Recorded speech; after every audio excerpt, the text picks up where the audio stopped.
And we are live.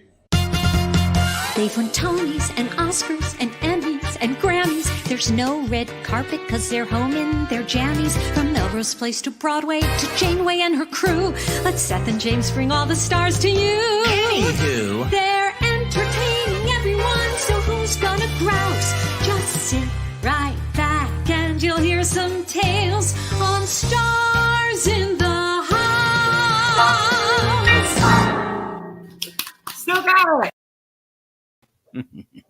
Hi, everyone. I'm posting on socials. Hey, it's me, Seth Rudetsky. So James is upstate. Siri. So I'm hosting the show by myself. We are going to do a lot more Stars in the House now, which is a fundraiser for the Entertainment Community Fund, which I really can't commit to, the Actors Fund. But it's called the Entertainment Community Fund. Why? Because the Actors Fund, people to this day keep thinking it's just for actors. It is not. It has never been. 100 years ago, anyone who worked in show business was called an actor. So that's why it's called the Actors Fund. But so many people are like, I wish I could get financial help, but I'm not an actor. So finally, they're like, we're going to change our damn name. So now it's the Entertainment Community Fund. No matter what you do in showbiz, whether you're a writer, camera person, orchestra member, wig maker, caterer, you can go to the Entertainment Community Fund for help. And right now, we are starting to do a lot more Stars in the House. We began it during the pandemic when everyone was home. We did 2 shows a day, 2 p.m., 8 p.m., 2 p.m., 8 p.m. And then we sort of like just started doing like once every 2 weeks. But now we're going to start doing a lot more because why? There's a big fat strike. Writers Guild, I'm a member. SAG-AFTRA, I'm a member. Certain people on the other side are not giving in to very rational demands. Not going to make this political, but give in already. But the point is, until they give in, we have to keep raising money because people aren't working and they need money. So I'm very excited to say that we are having a reunion tonight. Now, before I forget, I just want to make sure what else I'm supposed to say. Oh, yeah. So this is our new thing because now we could do it all from our house. We have a studio, so we have full live ass performances. So we have all these amazing singers that are going to be here performing. I wouldn't say they all know their harmony. You know who you are. But a lot of you do, and the ones who do sound really good. Okay, anywho, it is a reunion of an amazing movie. I'll show you just a little picture. It is this movie, Camp. I was obsessed with it when it came out. I'm still obsessed with it. Do I have to say anything else? Oh, yeah. So you're like watching this amazing show, but you want to help out the Entertainment Community Fund. So please, God, donate. What you're going to do is you're going to go to starsinthehouse.com, right, David? And you're going to send in your donation. After you do, you're going to send an email if you want someone on the show to give a shout out. And where do the donations go? I think it's donations@starsinthehouse.com. So you send an email to donations, you send a screenshot, and the donations@starsinthehouse.com and say whatever you want to say. Like, oh my God, I was obsessed with the camp and I can't, whatever you want to say. And then someone hopefully in the cast will read or belt your donation. Before I go on for the show, tomorrow's show, we're doing Stars in the House again, but it's a special one. It's for the people in Maui. So it's to help out the victims and survivors of the Maui wildfires, plus the animals. So it's half to this Maui Foundation and half to the Humane Society. And it began because Ann Harada from Avenue Q is from Hawaii. So we're going to have a full sing-through of Avenue Q with basically the entire cast. And they're all going to be here. We couldn't, because John Tartaglia's in LA, so Ben DeRouch tries to do that. And Natalie Belcon's doing a show. So Carmen Ruby Floyd, who's amazing, is going to do that. So, but full sing-through of that damn score, that's all going to go to Maui. That's tomorrow. Anything else I have to say? I'm in Private Sound this weekend with Nina West. James wrote everything out for me. Oh, the final thing I have to say, foster care. So our big foster care event, September 18th in New York City, we help older foster youth get adopted or just find forever families, not necessarily adopted, but find families. And it's for older foster kids. YouGottaBelieve.org is the organization. And the large, enormous concert is September 18th. So many people are there. Celebrities that were foster kids like Rosie Perez. We're going to begin with Patina Miller. She wasn't a foster kid, but she's still going to open the show with that amazing song. I think that's all I have to say. Okay, and the final thing is we had all these cast members sign these photos okay, so first of all, we have the camp poster with Robert Jesus, Center Stage. Everyone signed it in my backyard. And we had this amazing casual photo of camp that everyone signed too. $50, $50. So when you make the donation, say, ooh, by the way, I want that photo and include your address. You guys, that's the show. I will see you all tomorrow. What? There's so much talking. Anyway, that's not the show. So that's all I have to say according to James's notes. So we're going to go for a wide shot. First, we're going to start with just the director, writer of camp. He's right next to me. You may know him as Randy Graff, but he's actually known as Todd Graff. He's not Fontaine. Hi, Todd Graff. Hola. Do I have to talk as fast as you? Theme song. Yes, you do, by the way. Not possible. I love Todd Graff. First saw him in, first heard him in Baby. And then Liz Calloway told me that you were like, I want to write. And she was like, good luck. Cut to amazing writer. So Todd Graff, before we go into this, let me just quickly ask you to describe what camp is. What the hell is camp for people that don't know anything about it? Camp is a movie that came out in 2003, a tiny little indie film that we shot in 18 days about a summer camp for kids who are obsessed with theater. And they put on shows every week, inspired by and shot at Stage Door Manor, which I'm guessing everybody listening to this knows what Stage Door Manor is, but it's a theater camp in upstate New York. And it just follows. Where you went? Well, I went and worked. Not only that, I was many famous people went on to become famous. I was Robert Downey's counselor, just for example. Speaking of which, I just got an email from my friend who said that when you were their counselor, they kept sneaking out and you couldn't figure out how they did it. Do you remember that? Yeah, I'm assuming that's either John Cryer or Josh Charles would be my guess. I'm going to check. Do you remember how they snuck out finally? Because apparently you were having a shit fit. Yeah, they had taken out the mirror in their medicine chest that was in the wall that separated the two rooms, and they would crawl through. But I didn't know that at the time. They were very naughty. Yeah, because I think there was a lot of acting out there. Now, by the way, Stage Door Manor, don't get it twisted. It's not French Woods. They're arch rivals, but they're both amazing. So let's support both, please. Okay, Todd Graff. So David Katz, I want to just show everybody how I know Todd Graff. Of course, a lot of you know Todd Graff as an amazing singer, but he was also an amazing dancer as well. So let's watch Todd dance up a storm and also sound phenomenal. One of my favorite shows in the world. Hit it, David.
It's so good. I mean, what was it like to effing sing that 8 times a week? You know, okay if you get bald, okay if you get fat, but to get bald and fat is really That's unfair. not the focus. The focus is Oh how no, amazing that's you the are. focus Oh, girl. in this corner. Are you talking about Liz or you? Just kidding, Liz. I hope you're watching. What was it like? Liz sang our theme song. What was it like to sing that 8 times a week? And No, it was great. You know, it was a magical time, magical experience. I will tell you, Wayne Salento was Tony nominated for that choreography. it was a tough year. End of the story. Okay, so look, we have some amazing cast members here. So Todd, actually, let's just first of all show a couple of photos that we have, David, just for funsies. So what do we have from Campy? Tell everybody who these clowns are. Hold on, they're at the top. Okay, hit. Who dat? Oh my God! You really think I can see I don't know, Robin. that? Who are those people? Someone closer. Leslie. Oh. Yes, that Leslie in the bottom middle, Leslie, who not only played Jenna's mom in the movie, but she, with her partner Eddie Peterson, organized this entire event that we are doing this evening. Yes, props. The big amount of props. organization was unbelievable. So David, let's introduce the clowns that are actually in this room with us. Who are the clowns? Okay, so everyone say who the hell they are. Oh, here we are. My God, she was one of the stars. He was one of the stars. Everyone is obsessed with my bathroom because there's a bidet. I've never had more people in my bathroom before. Okay, so everyone go around the room, say your name and say who the hell you are and use your microphones. Should I start? Yes, please. Hi, my name is Sasha Allen. Hey, you know what? Hey, David. David, the piano's doing that weird thing which happened last time. I think there's something in front of the piano. Do you hear that? There's either a microphone there or it's because something's pressed against it. But it just happened last week and then someone moved something and it was amazing. Is it because everyone's sitting near it? It may be. It's something pressed up against it. There's a microphone, but It's got to be. Do you hear that weird wobble? Sorry, guys, for the boringness. It just happened last time, and James fixed it. Sorry. Is it that? So, Jimmy, it's here. It's something really weird that this did not happen in rehearsal. David, go on your hands and knees, wash the floor. Anyway, see if you can figure it out. Because I just wanted to F up the live songs. Actually, it's gone, and my jazz chords remain. All right, so Sash, here. Yes. Okay, let's keep going around the room. Hi, I'm Dan Letterly, and I played Vlad. I thought your name was Daniel. Whatever. He played Vlad. Okay, keep going. I'm Joanna Chilcote Fellows, and I played Ellen. Oh my God, you got to make out with Dan. What was it like? I just want to know. I mean, I was 16 and he was 24, and my dad was on set, so it was very professional. Have you seen the movie Lolita? Okay, let's keep going. Hi, I'm Stephen Cutts, and I played Sean. With some amazing high notes, which, by the way, he's still got, and you're going to hear him later. Let's keep. I'm Vince Romoli, and I played Spitzer. Otherwise known as the Biatch. I'm Tiffany Taylor, and I played Jenna. Hi. What up? I'm Robin DeJesus, and I play Michael. Yes, correct, Mundo. Okay, so by the way, I thought this was going to be this amazing emotional reunion because I had the whole original cast on my talk show for the Chatterbox 20 years ago, and literally everyone is here was like, I wasn't there. I'm like, you were all there. None of you remember it. Robert, do you remember coming to my Chatterbox? Yeah, I absolutely remember that. Okay, everyone else was like, never met you before. I'm like, you were at my talk show. Yes. Sons of bitches. Anyway, you guys, I love your show. Okay, so here we go. I need to know how you all got the gig. Robin, how'd you get the damn gig? I got the gig. I'm in the darkness, yo. I feel some kind of way about that. Hold on, we're gonna. Well, why don't you? You're allowed to move around. Robin, get the hell up and stand up and get. Okay, wait. Find your lights. Mother flowers. Get in your I'm light. getting here. Oh my Wait, God. Oh my. Fireside chat. What you would call it? I should switch to someone else's. Like, how about that? I got an audition because I was working at a summer camp as a camp counselor. One of the parents, Neil Benari, was an AIDA at the time. Wait, Neil Benari? I did Let Me Tenor with him. Did you really? Yes, I love it. So his daughter, I was his daughter's summer camp counselor in Connecticut. He sent the open call, like there was like a flyer to the camp, and me and another student went and ended up auditioning. And a week later, after like a bunch of callbacks with Todd, which were really grueling. And that was the year, if y'all remember, that was the first year of American Idol. So for me, I didn't know what a cattle call was. That was the first time I had ever seen one on TV. And all of a sudden, we were in the middle of one. And after a week and a half of that, that's how I was in the movie. Why? What was so grueling about the auditions? And Todd, why are you so annoying? Hold on, give Todd a damn microphone. Well, why couldn't you cast Robin right away? Who the hell else could have played his role? Nobody, obviously. So what took a week of auditions? You know, it was a non-union movie, so no one had ever done anything before. And I needed to know more than that they could just kind of read the scene in that moment, but that they could really work on a movie and develop a scene and work with other actors. None of them had ever done anything. And so I had to mix and match on sort of like 8-hour days of them coming in, reading, singing, dancing, reading, singing, dancing. Did you know that Robin was amazing when you first heard him? Or you're like, of course. Did you really? Absolutely. No, Why you're are not. you so shady?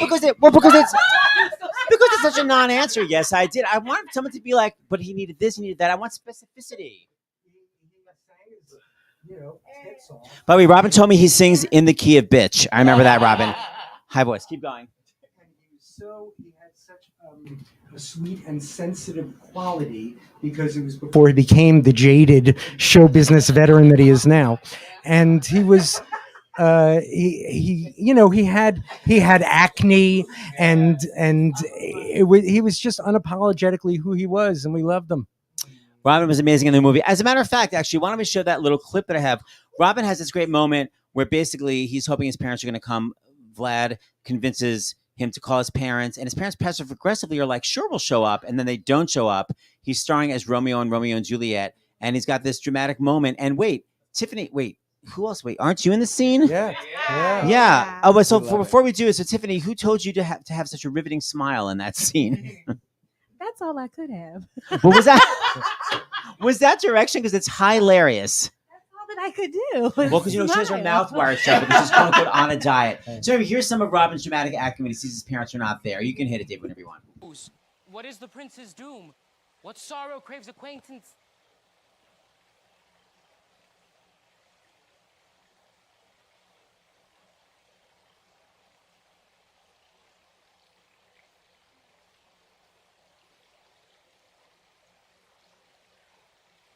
Tell me. Gino, how many bullets are left in this gun? But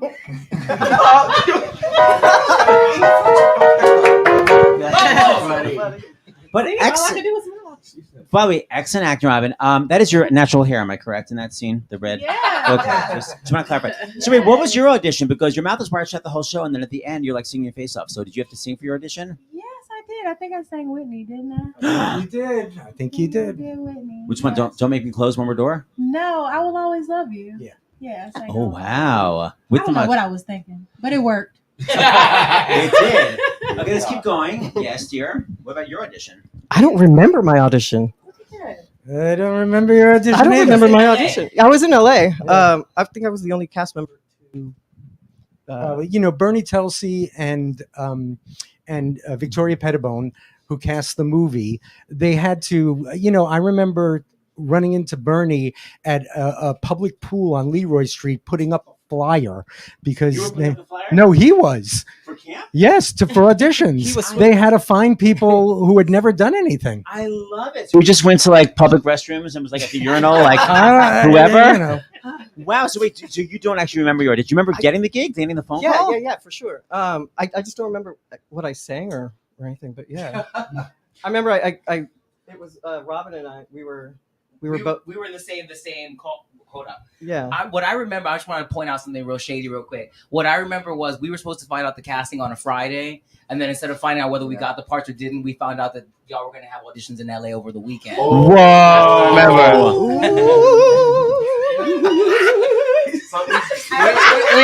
we did find out on Monday though, right? We found out on Monday, but it was a terrible weekend for all of us. Wait, so is that when you auditioned? Yeah. So I wonder what New Yorker you got the part of. No wonder Raul Esparza's in a bad mood. What? Okay. I don't know why it's the first New York actor I could think of. Okay, go. What was your audition? Oh, you know what? The cast was already assembled. Todd and I just talked about this. And I had totally to, on camera. Yes, I had to oh well no, he reminded me. I had to audition in front of everybody. Wait, in front of the cast? In front of the entire cast. They were in rehearsal. Wait, you can't say, Todd, take a break. We're having an audition. You said, let all these townspeople sit down and judge? I didn't have time for that. The whole cast was doing a music rehearsal, and we were rehearsing in my apartment. And Stephen came, and I just said, well, just stand here and sing. And Tim Weil, our musical director, played. Everybody watched. He sang fabulously. Everybody cheered. I said, okay, sit down and start learning the songs with everybody else. Wait, so Robin needed 10 callbacks. Stephen needed a song. What was the song? I Will Always Love You. You know what? I probably sang Let's Stay Together, Al Green. Oh, it's my go-to. Let's stay together. Yeah. But down the octave? Up the octave. Thank you. All right, 60s dress. Joanna, what was your audition? So what happened was Exactly. my little sister's dance teacher went to college with Todd, Elaine Seidman. I love it. And she was telling the kids in her dance class, she was like, hey, my friend is doing this movie and they're looking for dancers. And I was there to pick my sister up from class. And she looks at me. I'm watching Cisco pitter pat. Honestly. Totally. So I'm there to pick her up from class, and Elaine looks at me and goes, you sing, right? They're looking for singers too. And so I went up to the cattle call and I did the dance part first, and they cut me immediately because I am not that. And my mother was there, and she is the OG Mama Rose. And she walked up to the people at the casting table and she said, but my daughter is here to sing. Good for her. And I sang, let's hear it for the boy. And I sang it so many times. They kicked us out of the studio, the audition studio, because they were out of time. And I was singing it in the bathroom while Victoria Pettibone was recording it. And then I went back up to New York. I was in Baltimore, went back up like 3 or 4 times for more callbacks. And then, Am I crazy to think you sang Where the Boys Are? Oh, I did that one too. Yeah. I knew it had something to do with boys. But by the way, it's so not a singing role. It's like such a major acting role. Well, she had to sing, and I'm telling you, I'm not going. Okay, 4 measures of it. No, that's not true. It's the whole song virtually. I have to say, you did cut the tear down the mountain. Yeah, I was a little angry, but the rest of it wasn't. Actually, you know what? Why don't we show that? So this is the moment where basically they decided to do colorblind casting for Dreamgirls, which is classic camp, and you get the role of Effie in a weird, so not an Effie wig, it's like a 50s girl group wig. It's a fabulous wig. Representation matters, y'all. It's an amazing wig. Representation matters. And your Curtis is like 8 years old. First of all, the idea of casting Curtis not as a brother, but as literally the 8-year-old. Wait, whose brilliant idea was it to cast the 8-year-old with the glasses? Well, I wrote it, so I guess. Well, I mean, but so you purposely wanted it to be like the littlest kid in the exactly. camp. It was the little brother doesn't of even another speak character. The whole movie, and he has like the most dramatic role.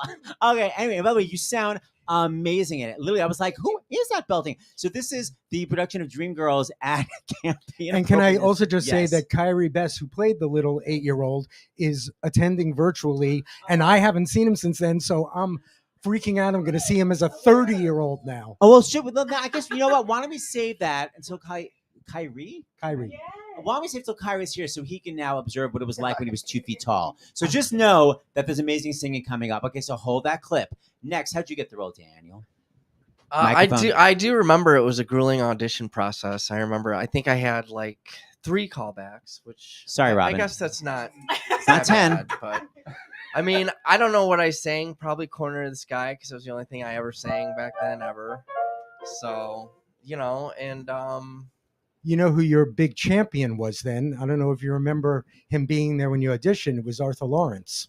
Oh, yes, Yeah. I do remember that. Wait, Arthur Lawrence. I did sing a little bit of Maria then too, didn't I? Mhm. Yeah. Hold on. Why was Arthur Lawrence there? Arthur Lawrence was my mentor. And the reason why I wrote Camp in the first place was I had written something else and I gave it to him to read, which I did whenever I wrote something. And he said, not only should you put this in a desk drawer, you should burn the desk. And I said, okay. He said, write what you know. If you want to direct and it's your first movie, write something you know. And I thought, what do I know? And then I wrote Camp. Well, okay, so by the way, let me show this clip. This is to me just summarizes what camp is. This is whenever all the kids are going on the bus, and I dropped off my daughter for Stage Door Manor, and this is just like classic what camp is. So it's all these like young kids, and the sing-along choice, by the way, is it is so perfect for like 12-year-olds. So let's just have a clip of what camp is. Hit it when you get a chance.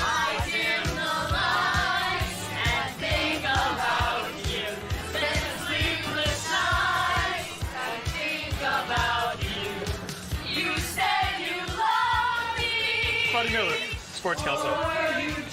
We have a sports counselor? Of course we do. You gonna play some softball this summer?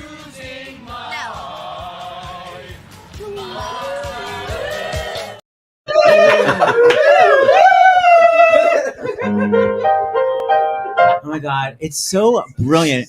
Okay, so you got it after 3 auditions because you were up to snuff. Sorry, Rob. Let me hear about your audition, Sasha. Okay.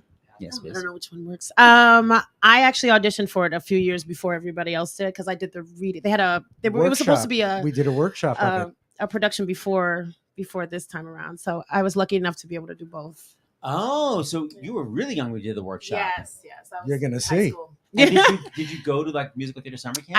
I went to LaGuardia High School. So I was in LaGuardia High School doing Wow. there. Okay, so we have actually workshop footage. Right? That is I want to see this. Sure do. So like the big reveals are, you'll recognize definitely some people there, but Laura Bell Bundy, this is post Ruthless off Broadway, but it's pre Hairspray, right? 'Cause Pre it's- everything else as an adult. Oh, wow, She what was like year a is kid. 2000 maybe? No, 2001? it was in the 90s. In the 90s? Whoa, really? Yeah, I was in high school. So okay. So I'm you're in aging it, and myself. then Aaron Burster, Leslie Odom Jr. is in it before he did my Dreamgirls concert 2001. So this is like 2000. And then there's another shocking. I feel like there are 3 shocking reveals throughout it. So take a gander. And where were you rehearsing? Is this 890 old Yeah. school? Yeah. 890 was Yeah. Michael Bennett Studios down, which I don't think even people rehearse there anymore, do they? Right? It just all went away. So Don't know. depressing. It might Oh, make yeah. a comeback. I feel like I've heard right now it's something 520. Wouldn't that be amazing? Oh, someone's alarm is going off. Is that like the carbon monoxide because it's so hot down here? Good to know. Okay, so Probably. there's some alarm. Okay, so this is the workshop footage. Anything else you want to tell us? Who was choreographing this, by the way? His name was Ray Leeper, and he was great. So he was choreographing. Who was music directing at the time? Tim Weil, So he Tim stayed Weil. with it. He was from Rent. By the way, Robin, is that how Tim Weil knew you? Is that how you got Rent? Because Tim knew you already? Kind of. It was that after we shot camp, I didn't have anything on my resume, and I had done a reading of In the Heights that was like super duper cash. And the producers of In the Heights were the producers of Rent. So when I showed up to that call, I was like, thank God I'm a nice person, because I had a great relationship with Tim and I had a great relationship with the producers. And you got the gig. Yeah. All right, so this is the rehearsal. You recognize a lot of people, and it's so exciting to watch all these young people. Okay, hit it.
First of all, that was amazing. Second of all, don't forget, I have a lot of donations that people are going to start reading. But besides the donations, people are also buying these autographed. We have a poster, and we have a. Who took this? Where's this photo from?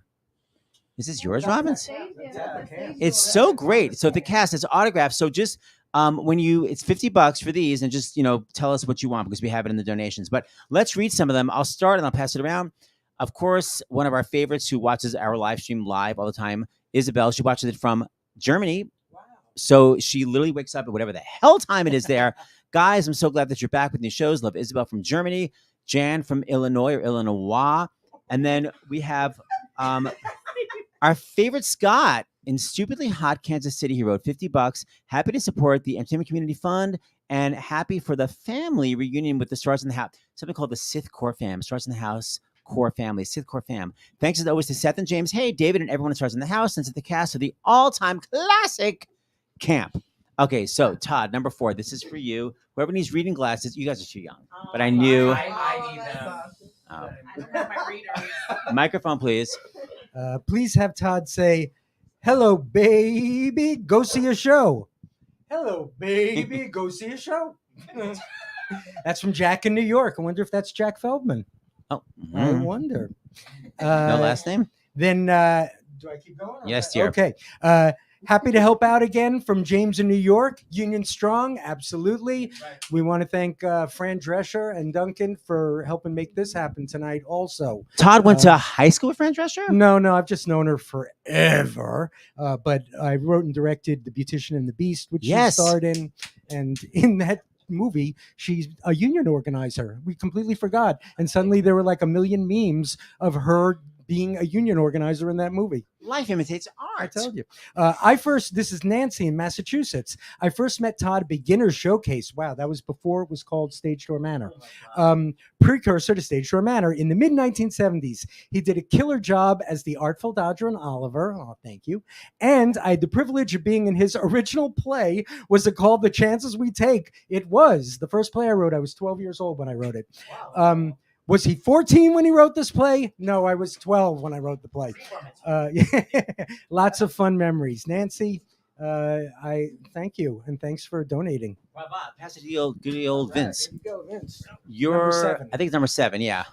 Don't forget, people, you go to starsinthehouse.com to donate, and then you send your information to donations at starsinthehouse.com. It's on the bottom of the screen. But we're raising money for the Entertainment Community Fund to help the strikers. Let's hear it. It says, hello, I donated 2 Stars in the House Entertainment Community Fund in honor of the awesome camp reunion. I would love to have a signed poster. This cast and Seth are freaking amazing. Liz for $51.50. Thank you. Aww. Oh, here's it. That the one? You're right there. Okay. Please tell Todd that Rohan, Sue, and Joe love him in T.O. John, and we all want a sequel. Joe from New York. Sequel. 103. Sequel. Yeah, Joe. They're all the counselors. No, you go because I'm a glass. Robin can't see. We'd love to see Joanna Fellows sing When You're in Adams, complete with that choreography she can from her amazing production of Addams Family, the musical at Seneca Valley High School, where she's the rocking inspiration for hundreds of kids. The request is coming from Cindy Lou, Who, Tiny Tim, and Costume Mom, Heidi Rose from Maryland. Yay. Y'all are ridiculous and I love you. Von the choreography. All right. So, by the way, I got a very sweet text from Liz Calloway. How dare you? Okay. Thank you, Liz. She said, by the way, I've never seen that clip before. Oh my God, that clip is amazing. You guys are so good in that. All right. So we're going to start with our first song. Now, listen, these mofos are singing live for you because we're raising money for the Entertainment Community Fund. They haven't sung these songs in probably 20 years. They definitely haven't sung the harmony from what I noticed in rehearsals. But we're going to try, and you're going to make those donations because people are not working, and basically artists live paycheck to paycheck. Okay, so here we go. Let me make sure I know what we're doing first. We're first going to do the downer song, How Shall I See You Through My Streaming Tears. Okay, so hold on. This ending. Oh, you know the ending for this. Okay, this one actually works okay. Let me make sure I'm playing this right. Yeah. Okay, so here we're gonna. So wait, do we want to see when this happens in the show, in the movie? I mean, who wants to describe it? Who's the lead singer on this? I can't remember. Sasha. Hey, Sash, why don't you describe what happens when it happens and be center stage? Tours with the Rolling Stones. I do tour with the Rolling Stones. Couldn't care less, but hair. We care. We care. Tears it up, honey. I'm sure they're a wonderful group, up and coming group. But hair, I'm super impressed by. I did do hair. I opened hair. That's what I'm impressed by. Okay, I love Broadway. Sash, tell everyone what happens in the movie, why you sing this, and why your voice is still so amazing. Go. Why my voice so it's the opening. We are kind of we are here to support Robin, and it's just like a coming together of support and love for all the things that have happened to him in his high school. And so yeah, that's what I took from it. Yeah. I love it. I love the subtext. Yeah. Okay, so far, far, far. Ready? 3, 4. Father, sister.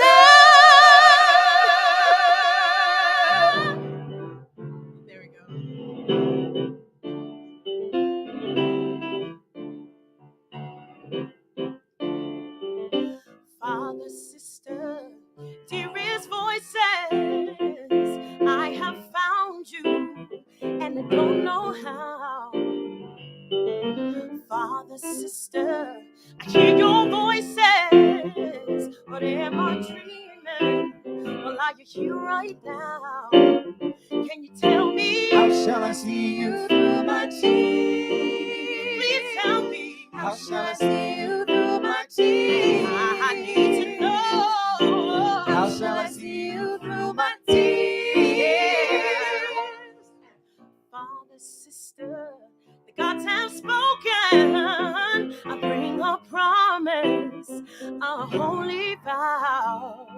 A world that casts you out forgives you, and those who blame you sing your praises now.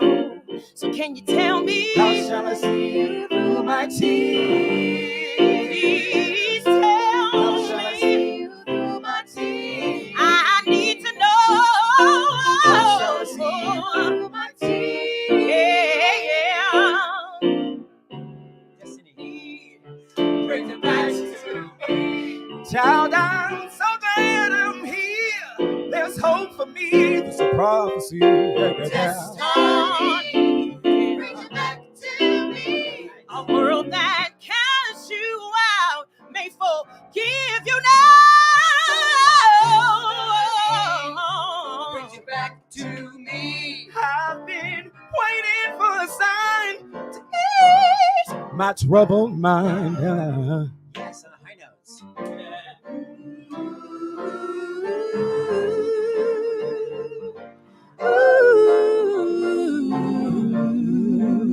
Last one. Oh, yeah. How shall I see you through my tears? Tell me. Yeah. How shall I see you through my tears? I need to know. How shall I see you through my tears? How shall I see you through my tears? How shall I see you through my tears? How shall I see you through my tears? Tears. Yeah, yeah, yeah.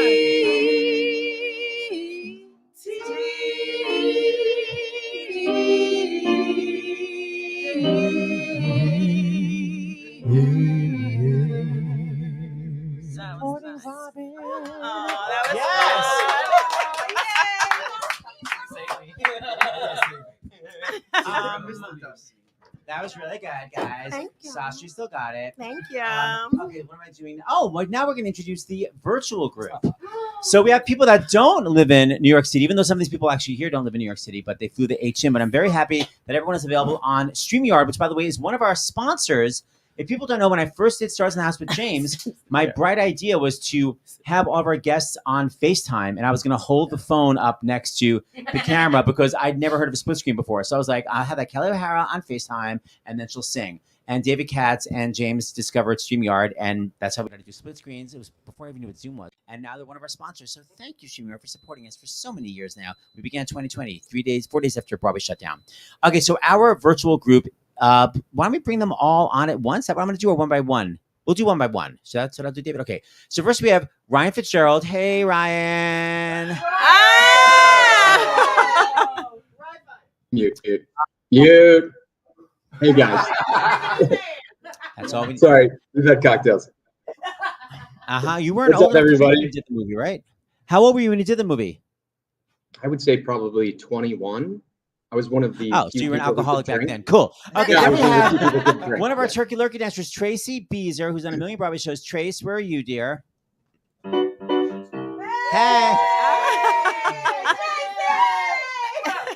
Shake it, break it. You guys sound good. You sound good.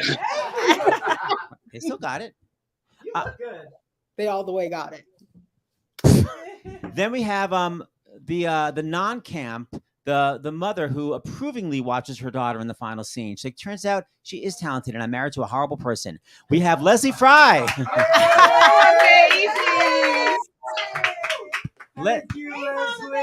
Leslie made it happen.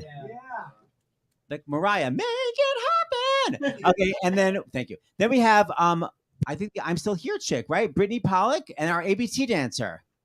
So good to see everyone. It's all good. And finally, one of my friends who I haven't seen in a million years, Takina Moore. Hey, Takina.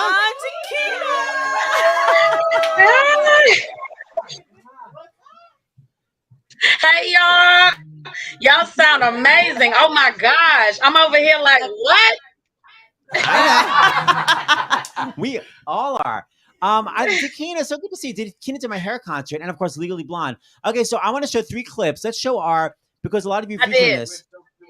Oh my God, not on this. Oh, not on my list. So tell me who they are. Well, there's Brad Simmons. Brad Simmons. Hey, everybody. Oh,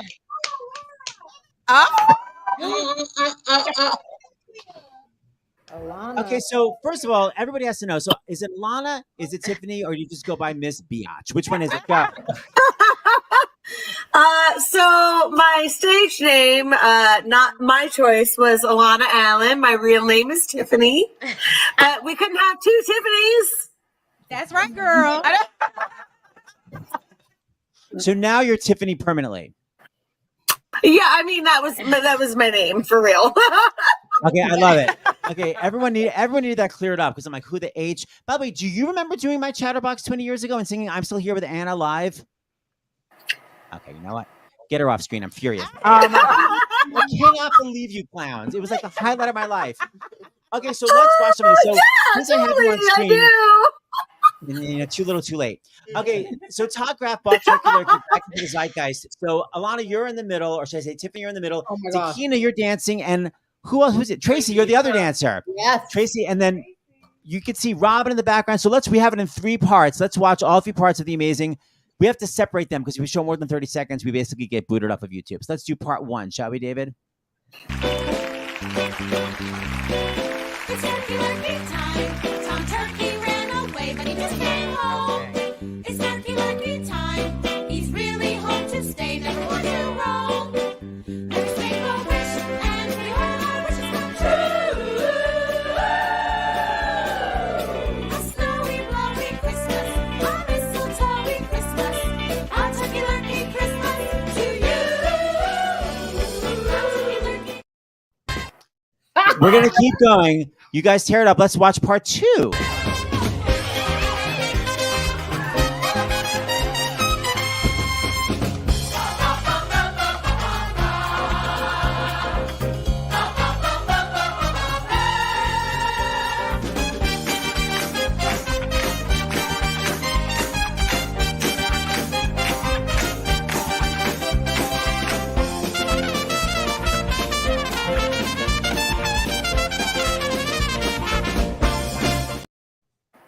Okay, the dancing is amazing. By the way, Jerry Mitchell put that together based on Michael Bennett.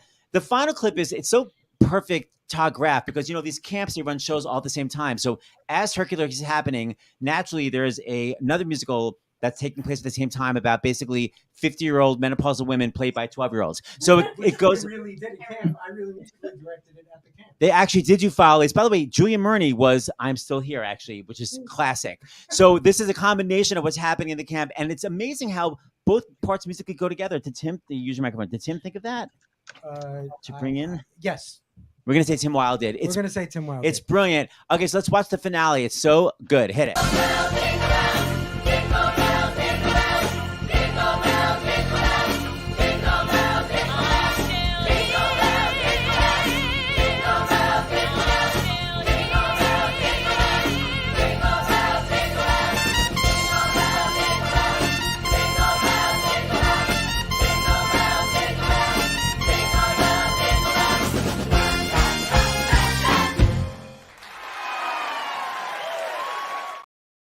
Let me just quickly say that Jerry put together that, but our choreographer for the whole movie was Michelle Lynch. I know Michelle. Yes, fabulous. And also, I seem to remember, Sasha, you were badly injured when we were doing that number. Wait, a turkey and hit you? danced through it. got tripped off the stage.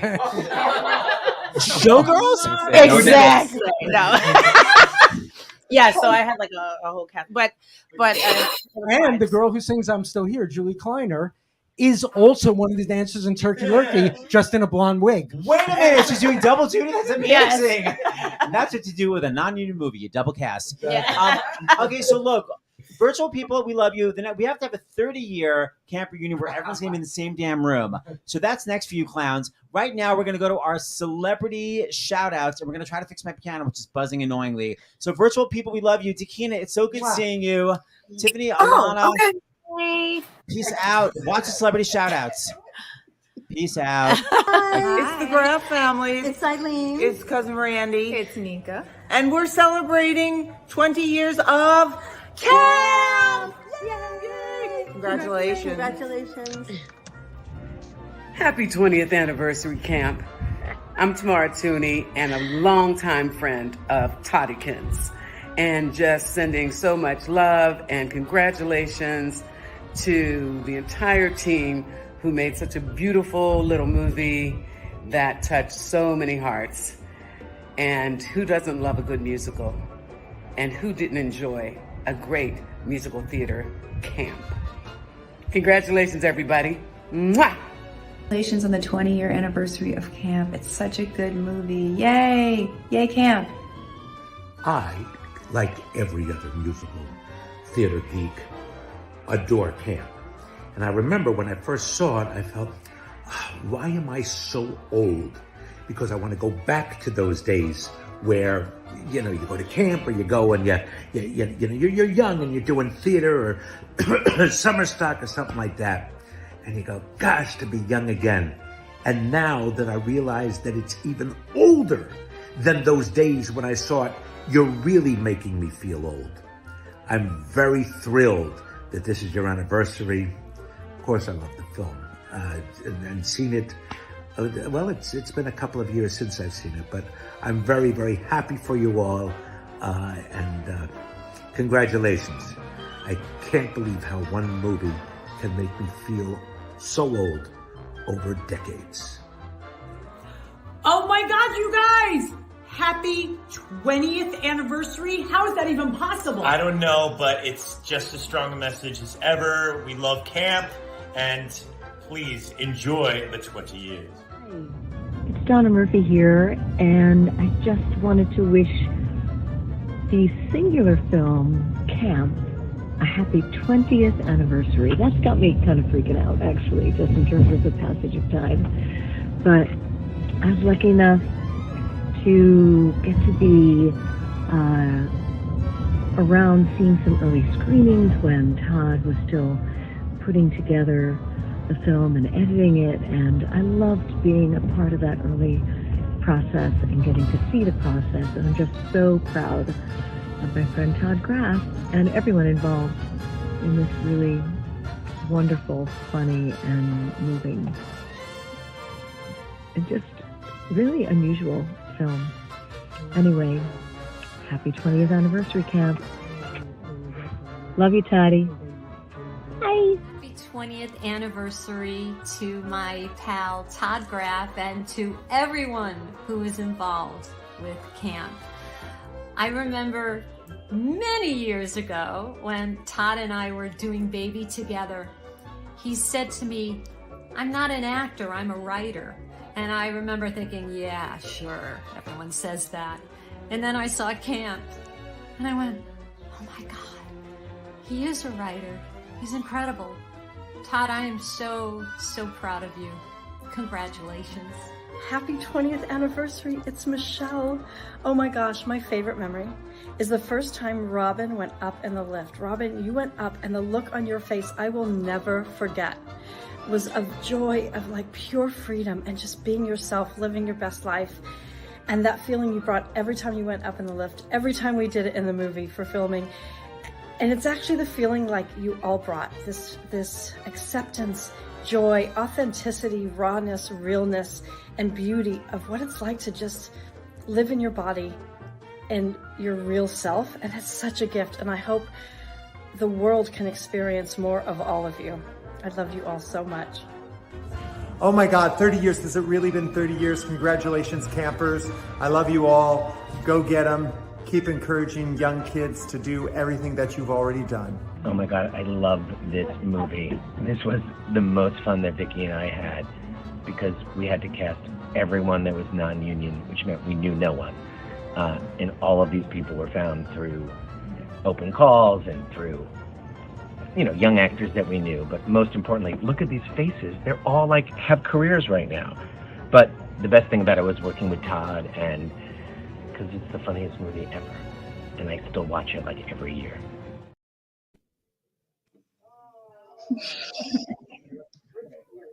Happy 20th anniversary. Wow, amazing.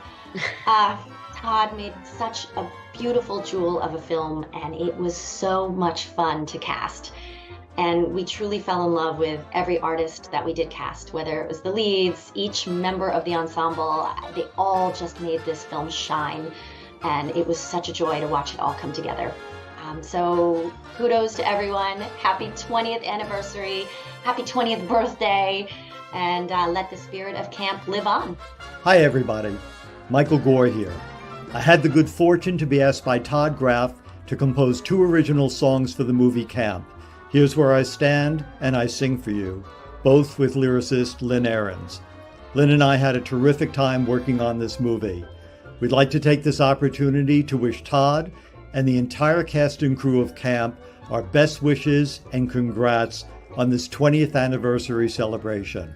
Bravo. Hi, it's Lynn Ahrens, and I just want to say congratulations on 20 years of Camp. It's such a wonderful movie. I'm so proud to be part of it. Every time I tell someone that I wrote some songs for Camp, they're very, very impressed.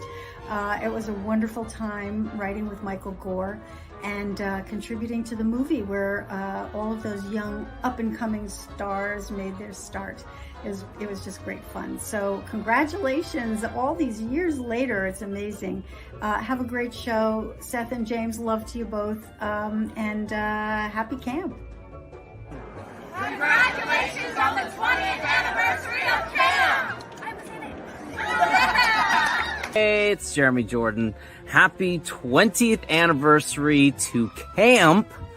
Unfortunately, if it would have come along maybe a little bit earlier, it might have impacted me a little bit more because I was just on my way to go to college to study musical theater and had no idea that camps like this existed before that. So I was a little behind, but all my friends at school were like, oh my God, it was just like that. I was like, great, I'm sure it was. And I just stayed at home watching, pirated performances of Les Miserables and Sweeney Todd. So anyways, I loved the movie, of course, once I finally did see it, and wishing you guys all a wonderful celebration. Hey, it's Danny Burstein. I just wanted to send my congratulations to my buddy Todd Graff and everybody involved with the film Camp. I wanted to say happy 20th anniversary. Amazing. I can't believe it's been 20 years. It feels like it's always been a part of the theater community and a part of my life. I remember going to see it when it first came out and feeling like it was meant just for me. And then when Steve came out at the end, come on, amazing. I wish you nothing but health and happiness and congratulations. Love you all.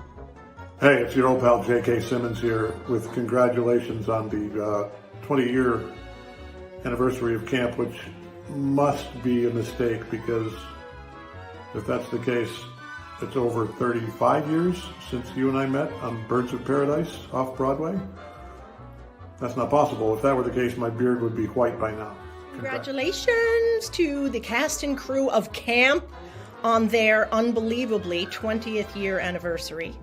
Thank you for bringing us all back to a time in our lives when things were easy and fun, and people like myself still have friends from. So congratulations to everyone, to my beloved Todd Graff on the 20th anniversary of camp. God, it's Jason Alexander. Congratulations on the 20th anniversary of your fantastic movie, Camp. 20 years. Feels like 20 years ago, I was at camp myself. That's a lie. Wish I had gone to yours. Wish I had gone with you, but you brought the experience to us all. Congratulations. Happy anniversary. Todd. Congratulations. Congratulations. I remember the first time I saw camp, it was at your editing room, and it was just such a miracle, such an incredible young cast, so brilliant, and your writing was so smart and so sharp, and the performances, all the young stars that you were finding and creating, and it's just amazing to think that it's 20 years old. Wow, 20 years. 20 years, yeah. And I can still remember it like it was yesterday. And I look forward to revisiting the film 40 years from now. Yes. And I'm Here. so happy to know you. Congratulations. We love you, Todd. Yeah. Here's to the ladies who lunch. Here's to the ladies who lunch.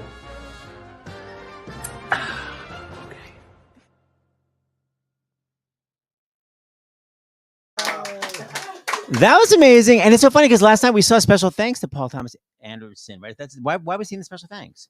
Well, he's been a very close friend for a very long time, and when I do a movie, I show him cuts. I see early cuts of his movies. I read scripts of his, vice versa, and he's just kind of, I've known him forever.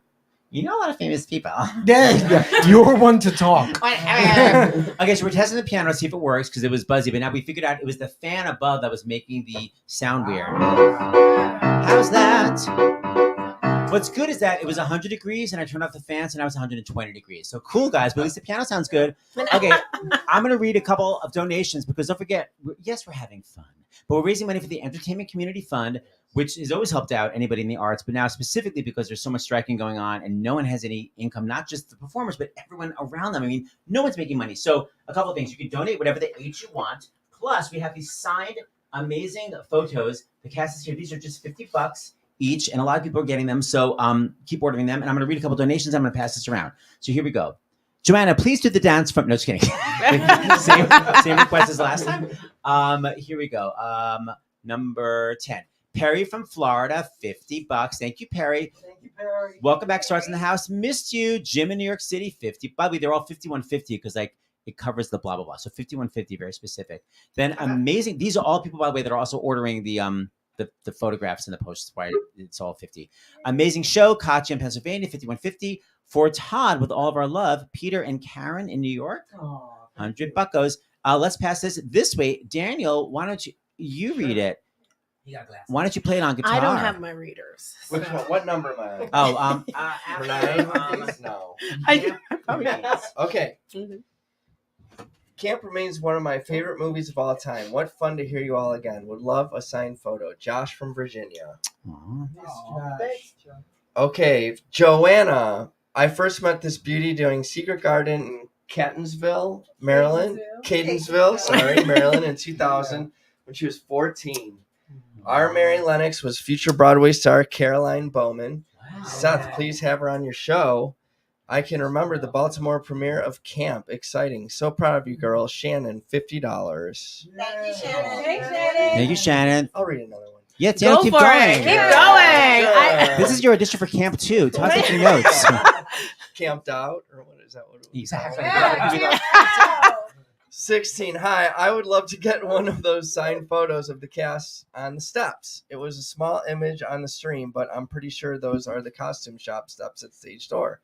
They are. I'm a Stage Door alum and was also at 54 Below Camp reunion. However, many years ago that was.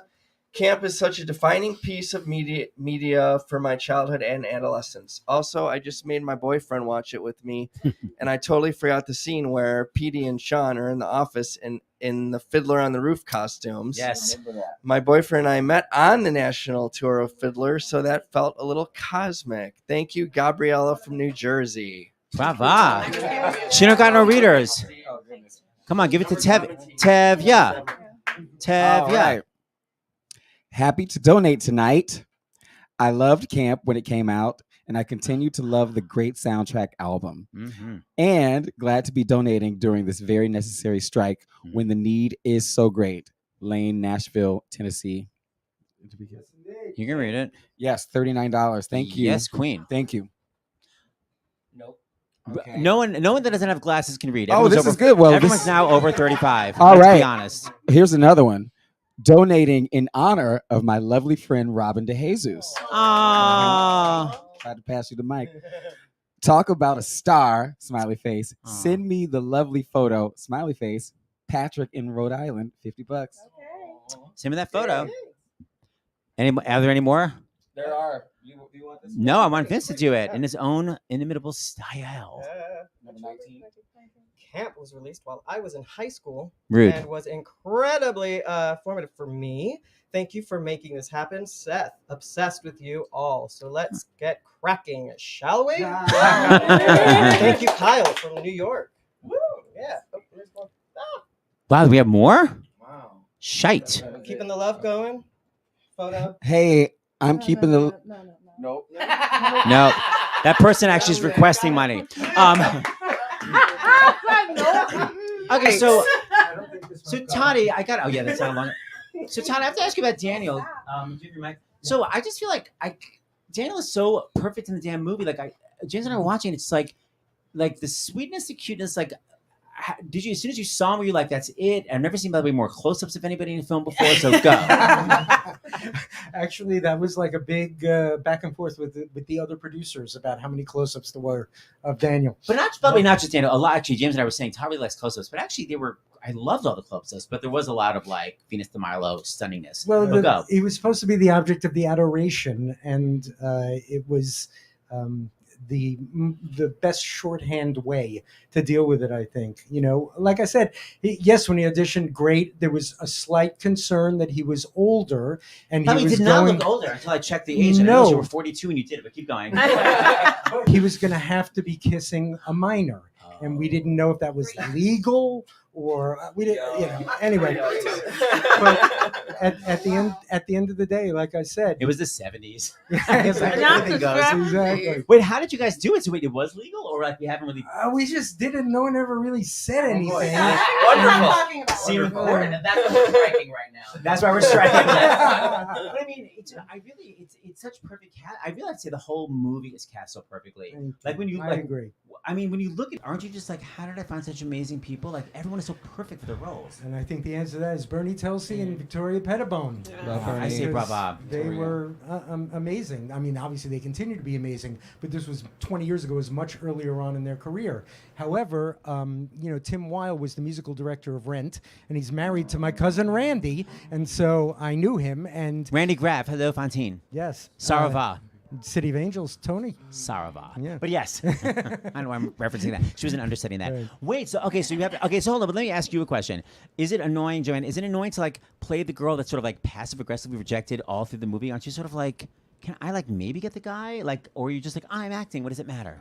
I actually remember having a conversation with Todd about this at one of our rehearsals because the character description is Ellen is having an unfortunate collision of sharp mind, loud voice, and chunky body. And like that was the character description. And I remember feeling like really down one day after rehearsal. And Todd said, it wouldn't work if you weren't actually gorgeous. I was going to say, you're so pretty. What's sort of odd to me? I was like, it goes to show that people, because a lot of times people are like, how did that person get married? It's like, because it's not, sometimes you could be stunning, but also like just be rejected by people. And that's what it was. Because you are, I kept thinking like, she's so pretty, but so is it low self-esteem? Like, what was your subtext for why you keep pursuing the wrong person, a.k.a. this clown? You go be raised by that father. Oh, right. Not my real dad. My real dad's awesome. No, and he's in awesome. the movie. That's interesting. So, but that's what by the way, I have to say, Todd, it's such a shout out because you so have the tone in the movie of comedy, but there's so much realism, and you really balance it. And everyone has like such a journey. It's not just one person's story. Everyone has a journey. Well, you know, I did go to the camp and work at the camp, and they're like family to me. I'm still very connected to the camp. Stage door. And stage door. And it really was. I've said this before, but when I got off the bus the first time I ever went to the camp, it really felt like Dorothy and Oz going from black and white to color. Yeah. And I walked into the lobby. It's a converted hotel, and I walked into the lobby, and although the original wasn't the original camp, but anyway, there were like 10 kids around a piano singing perfectly all of the parts to the opening number of Company, the Bobby Bob, right. Bobby, yes. And they all were playing. They knew what part they were playing. They all sang it in the right key. And I thought, are you freaking kidding me? They not only am I not the only 14-year-old who's ever heard of Company, but they know every single lyric to it and perform it just for fun.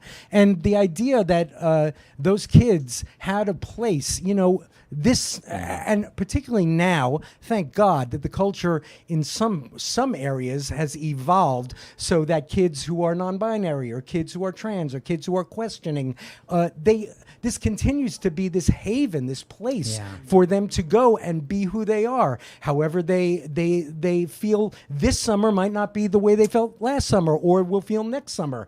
And yet, okay, so you'll be sleeping in the boys' dorm this year, but then the next summer you come back and okay, if you want to be sleeping in the girls' dorm, you know, that's in its own way, it always existed like that. And so there was way before it got this was 20 years ago we made the movie. And so the stories of all of the kids that I went there with, and then the kids that I taught when I worked there, just kind of, you know, marinated. There are 10 more stories that I could have put in that I didn't put in, but it's because Cindy Samuelson, hi Cindy, I know you're watching, and at the time her parents, Carl and Elsie, who were angels, they let us shoot there without charging a penny. We shot there, we lived there, we You didn't ate even call it there. stage door. You didn't even give them damn credit. Camp Ovation. Son of a. They asked us not to call it Oh, stage I mean, door. that was very kind of you. Take it back. So I want to just show some bitchery. So this is your bitchery, which I love. You, of course, being the object of all affection. You trying to be a biatch, but Alana out biatching you. Let's watch Vince sassafrassing. I think this is the scene where they're all at the canteen. It's Vince's rudeness. I think it's called like Vince Sass or something. Spencer? No, it's called like bitchery. yeah, Your Vince's. hair. Enough. I heard about your little line learning session. You got Vlad to put his arm around you, huh? Ooh, that must be like third base for someone who's never been touched by a boy, isn't it?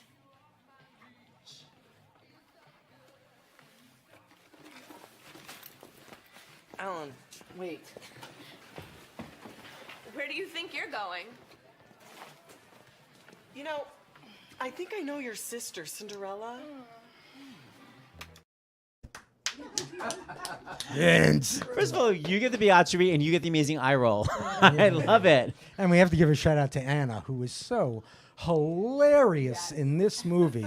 Anna Kendrick shut down weird Carrie White with the crucifix over her bed. Wait, whose idea was it to have a weird wooden crucifix? Dina Goldman was our fabulous production designer. That was all her.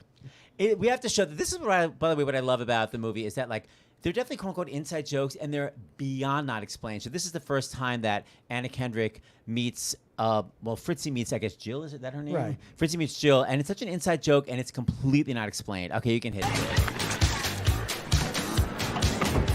Excuse me, is there some place we're supposed to check in? Over there. Is this your first summer? No, I was here last year. Remember? We were in Night Mother together. Oh. You're Jill Simmons. My name's Fritzy.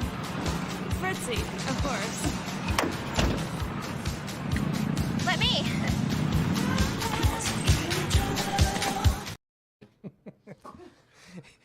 Todd, how didn't the producer say you should have Anna Mutter? It's a two-person show. Like that you don't even say it's a two-person show and you just hope the audience understands. Night Mother is literally two people. How can you not remember your co-star? It's an amazing joke. And like I love that you didn't explain it. You know, anytime I saw a screening of the movie, if the audience laughed at that joke, I knew we were golden. Exactly. I will tell you, it has nothing to do with anything except it's a hilarious story. Renee Taylor was in a two-person show with my friend Rachel. If you leave me, I'll never. Well, I'm sure she did a lot of Okay. two-person shows, but in this two-character show, she did it, and in the scene, she fell asleep. On stage, she fell asleep. There's only two characters, and afterwards, when they went for intermission, the other actress said to her, "Renee, you fell asleep on stage," and Renee said, "Can you believe how relaxed I am?" Talk about a positive spin. Okay, so we're going to go to another live song, which is a great chance for you guys to appreciate that everyone here is performing live and donate. So you go to starsinthehouse.com, you make a donation. It doesn't have to be the $50 for the photos. It could be less than that, but it could also be more than that. And all the money, goes directly to the Entertainment Community Fund. So we're going to have Daniel. This is your sweet song, which is written by, I can't even remember. Okay, hold on. So it's people don't know Michael Gore, literally the brilliant Michael Gore wrote, and also, anybody? Shady, and my God. Yes, I'll man that lead. And of course, Lynn Ahrens, hello. So, Daniel. And I will say that one of the reasons the movie got made was because Michael Gore. I was in the original workshop playing Tommy of Carrie, and that's how I knew Michael Gore. I had that bootleg. And I don't. Oh, it's so good.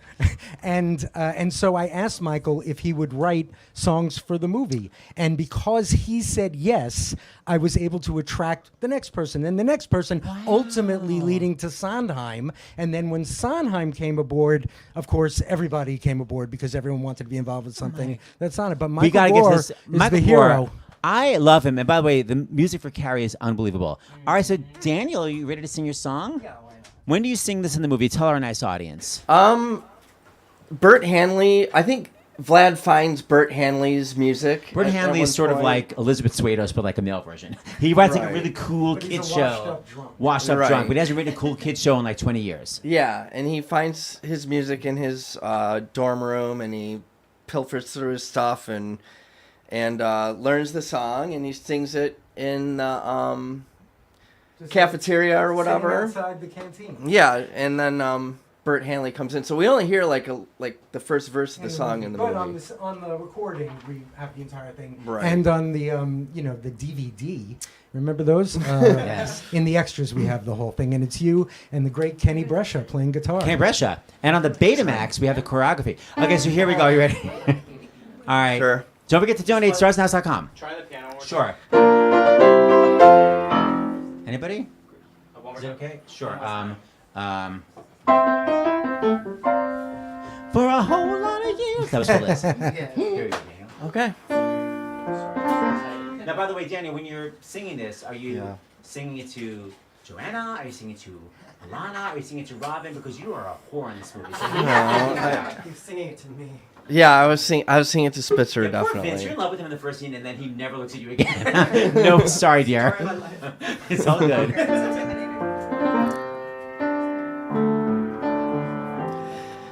I sing for you and only you. Wherever I go, I find you. You're in the sound of every hello, in everything I do. You're the song I was destined to know, and I'll always sing for you. You went away, I should have known you'd leave so many dreams behind you. Thought I'd be fine just being alone. I didn't have a clue, but my heart had a mind of its own and would only sing for you. You're in the sound of rain, clouds in a winter sky, in 1,000 unsaid words, in 1,000 crazy reasons why you were meant to fly. So fly for me, and day by day I'll keep hoping your heart reminds you. Nothing but love can stand in our way, but love can see us through. And maybe that's all I wanted to say. I'll always sing for you. I will always sing for you.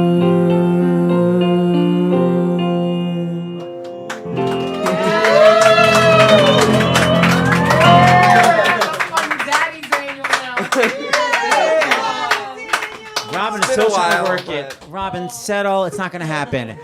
You still got it. By the way, Daniel has twins. How old? Actual twins, right? 3.5 twin girls. Yeah. Twin girls. So does Joanna. No. Yeah. Wait a minute. The same twins? Oh, that's what we're hoping for. We wanted you guys to get together at the end. Wait, you both have twins. So are you both girls too? Yep, identical girls. Oh my. Almost 2 years old. Are they? Oh no, yours are older. Yeah, 3. So sweet. I know, totally. Still, always in the background. Okay, I feel like I should do the. I want to make sure. Hold on. Do we have? I feel like I have more donations. Right. Okay. So I think I should do these donations. So hold on. I'm keeping. I would love a photo. I'm a high school social studies teacher. This is new. Okay. So Robin can't see. Who actually can see? Yay, Joanna! So give the nice lady a microphone. He said see, not read. Right. I did say see, not read. I'm a high school social studies teacher.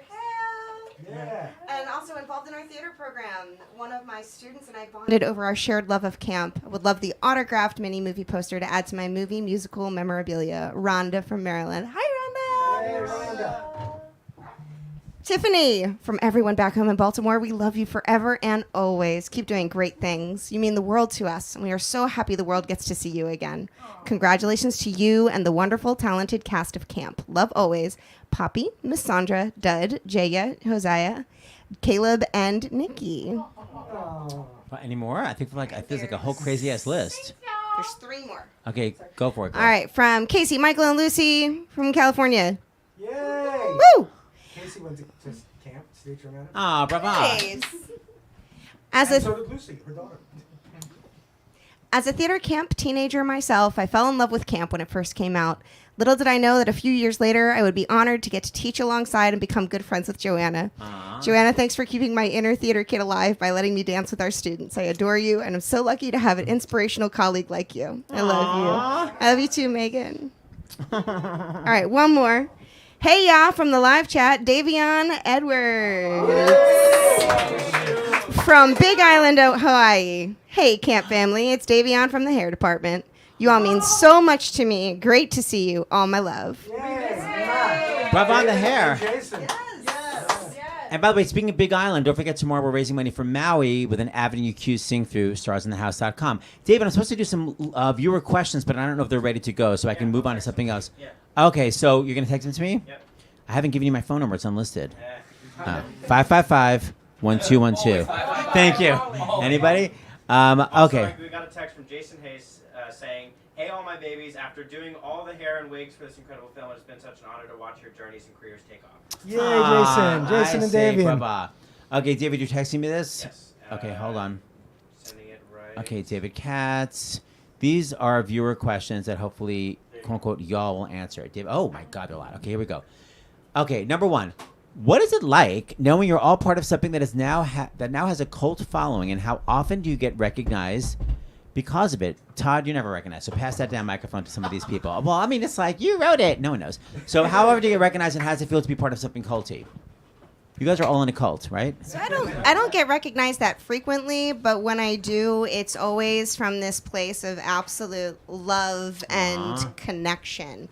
There's something about this film that made people feel seen, and that's the number one message. I was sharing earlier I was at a drag show a couple years ago, and one of the queens came up to me after the show, and she was like, "I'm such a big fan of you. This film allowed me to do what I do."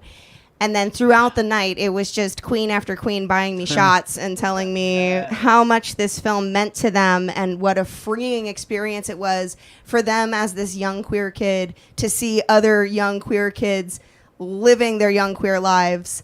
And so, yeah, it's a wonderful thing. God, he made a difference. Robin, you're like the queen of the movie. I mean, you end the movie in drag. Talk to the camera. You know, if I'm like within 10 blocks of Times Square, then I feel like I get a lot of love when I'm in the Broadway area for camp specifically. But also I get like a lot of messages from young queer folks who this was the movie they grew up with and they didn't have much, or anyone who sort of felt like an outsider and was in need of finding a group that made them feel safe. So that always means a lot. And also, when I was doing press for Tick Tick, it was crazy Tick how Tick much Boom, camp by the way. Tick You Tick call Boom. it Tick Tick. It's like, go on. For Tick Tick, I can't help it. The shorthand just comes.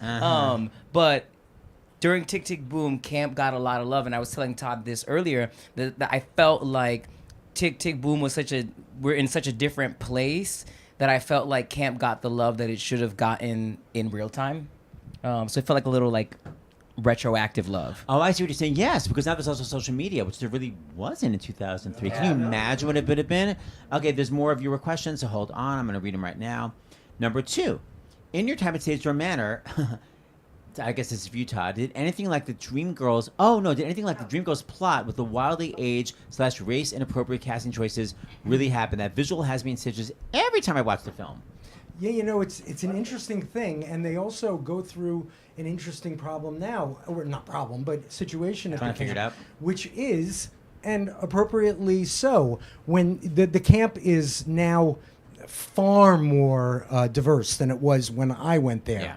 And but there are all kinds of campers who are of color who don't want to have to play necessarily characters who are of color. They want the entire range to be open to them, which makes it then again more difficult to do shows with a lot of characters who are of color. So, it was, for me back then, it was wanting to, among the other issues that the movie dealt with, it wanted to, in a way that tonally and comedically made sense within our movie, deal with that. That what do you do? There weren't, particularly then, there were not enough shows that would feature African Americans or Latinos or whatever. There's them in the Heights. And it was pre all of that, and so it was kind of my way of at least bringing it up. Well, it's that line in the last 5 years where Sherry Renee Scott sings about summer stock, where there's an actor playing Tevye and Porgy, which I always love. It's basically the same thing.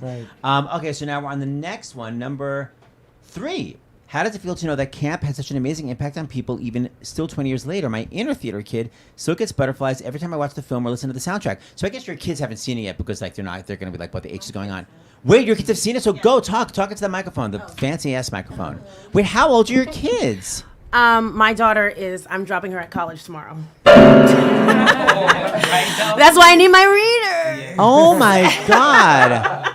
I want all of your secrets. So wait, what did your daughter say? Was she like a teenage, she's like, whatever, this is not even that good? Or is she really nice? I guess she saw it when she was a little bit younger, so she was kind of really into it. But then she went to LaGuardia. She's a dancer, so she's queer. So she was like, oh yeah, but this is very normal to her. But back then, I'm trying to let her know that she's so free, but the people weren't as free then. No, it was groundbreaking. Yeah. I mean, James and I were saying that so much. I mean, the fact that he wants to wear a dress to the prom. I mean, now like Billy Porter, but it's like that wasn't happening back then. No, it was not. Certainly not in movies. But also remember that this movie was an independent film produced by Killer Films and Jersey Films and released by Danny DeVito, IFC. right? Jersey was Danny DeVito, Stacey Sher, and Michael Schamberg, and Killer's Christine Vachon and Pam Koffler and Katie Romanell. But Killer really hard-edged, queer, Todd Haynes, queer-forward, queer-centered movies, and they never asked me to change anything in that regard. And it was, when at the time I had a deal, an overall deal with Paramount Pictures, because I'd written a lot of movies before I directed this first one, and I was contractually obligated to bring camp to them first to see if they wanted to finance it, and they were very interested in theory. Except they sat me down in a meeting and they said, "Listen, you have a lot of gay kids in this movie. Could, instead of being gay, could they be Trekkies?" And I said, "Trekkies?" They said, "Yeah, you know, those kids who are," because Star Trek is a Paramount, thing. And they said, "You know, those kids who are very into Star Trek get bullied a lot and have a lot of problems, and why couldn't it be that at the camp?" And, needless to say, I thought... You said yes. Oh. Of course. I want the money. And now we'll show the footage of that version. Exactly. No, but, that's why I thought this has to be made independently. There's going to be no other way to get it done. Oh, my God, that's interesting. Thank God you didn't say yes. Okay, I have more questions. This is from Leonard Nimoy. Why don't you make a movie about me? Okay, no, just kidding. Okay, number 4. That's interesting. Yeah. Well, keep it to yourself, I guess. Well, sorry. Anyway, next, the question is, because I just watched the movie again last night, what is the answer? Did Fritzy really mess with Jill's makeup? Because at the end, spoiler alert, did Fritzy really sabotage her? Yes. Oh, yay! Anna Kendrick strikes again. I love that. So now you guys know. Okay, number 5. In retrospect, you wish you would have focused a little more on Jenna's storyline. It touched on issues that weren't really explored too much in the movie. It did? They weren't explored? Wait, who's Jenna? You? You? Oh, I don't know if that's really true. So she gets her mouth wired shut because her parents are passive aggressive. And then at the end, the father's really obnoxious. And the father's like, I guess it's more important to have a talented, happy child. Yeah, but she certainly has the 11 o'clock number. I think the person means more dialogue in regards to what's happening with her, because Right, that is true. we really don't know what's going on until the end. What did Until you he's think? coming down the steps with the the It's- pliers, and it's Yeah. like, he's explaining to her what she needs to do. Aha. So Well, it's not that much dialogue. I think that's what what was your subtext? What was your journey in that character? It was an interesting journey, because I think it was the best part for me at that time, because I was struggling with my inner, issues of insecurities at that time. Well, you're a teenager. Everyone is, yeah. Yeah, and with the weight and just feeling left out and not a part, and so I kind of embodied the character because it was kind of who I was at that time. So it meant a lot. It meant a lot for me too. I know it meant a lot for the fans, but it meant a lot for me too. Because why? Because you felt Because it helped me. It helped me through. It helped me to get through. Because I was literally a character who didn't talk the whole movie, and at the end she got to show what she was trying to show the whole time. So it helped push me to move forward and be the best that I can be. If I was ever nervous, because I'd never done a movie. I know a lot of you all probably had done shows or was in the business. I wasn't. I was at a performing arts school that I didn't want to be at, So it really propelled me and helped me see myself for what I really was, So just like it helped you guys, it helped me too. And you were brilliant. Also, it was hard to write a lot of dialogue for a character whose jaw was wired shut. Yeah. So, but you had the 11 o'clock number, God knows, and killed it. Wow, boy, did you. What a voice, man. Okay, so I'll ask final question. Was the skinny dipping really filmed skinny dipping? Robin? I love a sock. I love a sock. An ankle sock or a tube sock? Well, that was what you were wearing. Right? Poor Dill. Yeah. I think we wore like dance belts or something. Something like that, yeah. And and it was like freezing because it was September, and that was a brutal shooting that. It was really the winter when you're in, you were in Yeah. Well, we couldn't shoot at the camp when the camp was the camp. The kids would have loved it. No, we needed the whole camp to ourselves. So we had why to live couldn't you there. do October? You had to be the dead of winter? Because in October the leaves change color. Son of a... Next question. Sorry. Jesus. I guess my important question is, Was it a low carb diet? Because I've never seen more amazing like hips. Oh, there's a mosquito down here. Forget that. Honestly, I don't know. Living in New York, trying to be an actor and carrying a backpack around was enough to keep me in shape. No. That's like the women that are super skinny. It's like, I have a toddler I chase after. That's not true, dear. I also carried a backpack. I had love handles. Anywho, moving forward. Okay, so wait. Now we gotta go. We were supposed to sing. We're doing Century. Plant. Who's warmed up? Anybody? Okay, don't forget we got this live singing, which means you mofos have to donate. Okay, now this is the song that. Let me see. Some of it's really good, and half of it is no one knows what the hell they're doing. Okay, so Vince, we decided you're down the octave, then you're up the octave, and you're in the lower harmony. We're gonna make eye contact. It's yes, I will help you out. Right, Vince and Tiffany were not in this song, so it's definitely a free for all. David, are you okay? You seem in a state of shock. Okay, you sure? Okay, we're going to donate. We're going to go to starsinthehouse.com and donate because people are back together after 20 years in original keys. Just saying. Here we go. Who were the people singing but are watching virtually now? Oh, two things I want to say. Don't forget the ending, right? It's never too late. We go to the third. And David, turn off the fan, which will help my music not blow. Here we go. Vince is going to be down the octave because the little boy whose voice didn't change normally sings this. And outside my house is a cactus plant. It's called a century tree. Only once in 100 years it flowers gracefully, and you never know when it will bloom. Beautiful. 1, 2, 3, live. Hey, do you wanna come out and play the game? It's never too late. Hey, do you wanna come out and play the game? It's never too late. Clementine Hunter was 54. You're up the octave. Oh, okay, right. No laziness. I tried to get away with it. You think I'm going to notice that? 5, 6, 7, There you go, there you go. 1. Clementine Hunter was 54 before she packed up and paid. Thank you.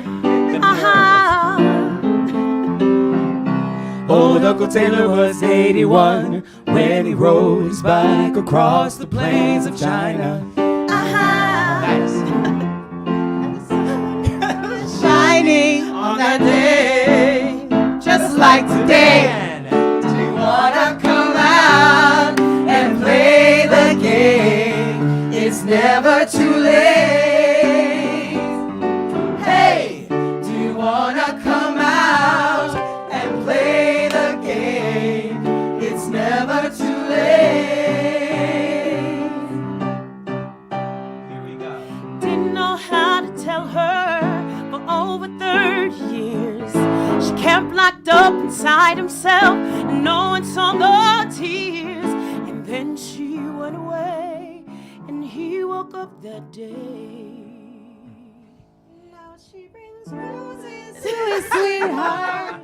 She lives most anywhere. She sees someone suffering, she knows that despair. He offers them a rose and some quiet prose about dancing in a shimmering ballroom. 'Cause you never know when they will bloom. Hey, do you wanna come out and play the game? It's never too late. It's never too late to play the game. Hey, do you wanna come out and play the game? It's never too late. It's never too late to play the game. Hey, do you wanna come out and play the game? It's never too late. Hey, do you wanna come out and play the game? It's never too late. Take it out. Here we go. Hey, do you wanna come out and play the game? It's never too late. Hey.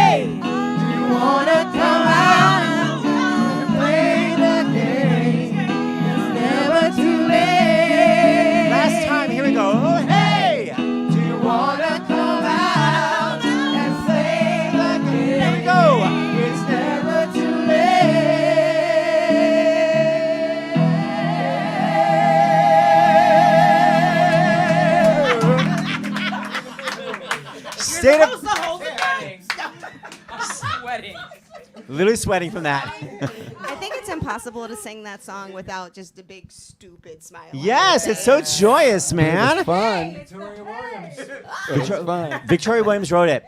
All right, so now we're going to go to our second group. David, do we have all of our fun people? Wait, there's more. So, all right, if you need a bathroom break, we could take. Yeah, because there's a bidet upstairs waiting for you. Okay, so first we got Mario Concepcion.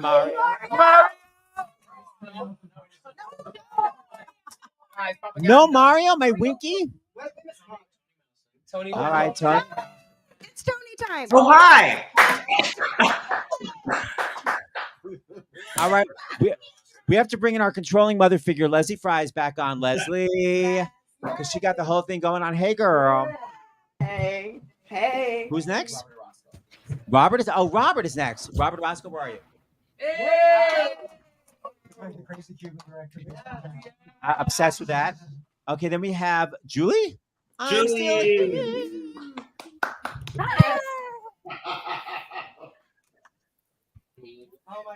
Do we have our blonde Caitlin? Hi. Hello. Am I missing anybody? Okay, so here. So, okay, I want to just show two clips with these fabulous people. So first, I want to show. Let me make sure I know where this is. Okay, wait. Oh yeah. So our director, Todd. Yeah, where's your microphone? So Todd, who did you base the director character on? Jack Romano, who was the artistic director at Stage Door Manor for many, many years. And when I tell you that there's nothing made up or exaggerated in this scene. Wait a minute. The stage direction is literally eyes. It's based on a Samuel Beckett play that we really did at the camp where we had to be in garbage urns. So this is Robert. This is you giving your amazing staging notes. If you would, this is eyes. I'm obsessed with it. Back to the top and try not to screw up the blocking this time. Eyes, nostrils, silent scream.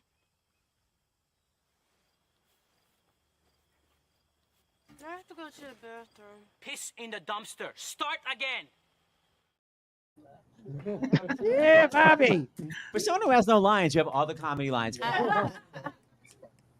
Okay, A, that was hilarious. B, we talked about the Dreamgirls scene. Which is this the one where I'm showing the Dreamgirls scene, right? So this is you as Effie, but are we having the little angel who played Curtis? Kyrie, is Kyrie not there? Oh. No? No. Oh. Okay, well, wherever you are, Kyrie, we send you love. And we're going to show. So this is Kyrene or Kyrie? Kyrie. Kyrie as Curtis at the ripe age of 8. And this is you, Joanna, as Effie. By the way, sounding amazing. Oh, my God. So this is Dreamgirls at Stage Door Manor / Camp Ovation. Okay, hit it, please.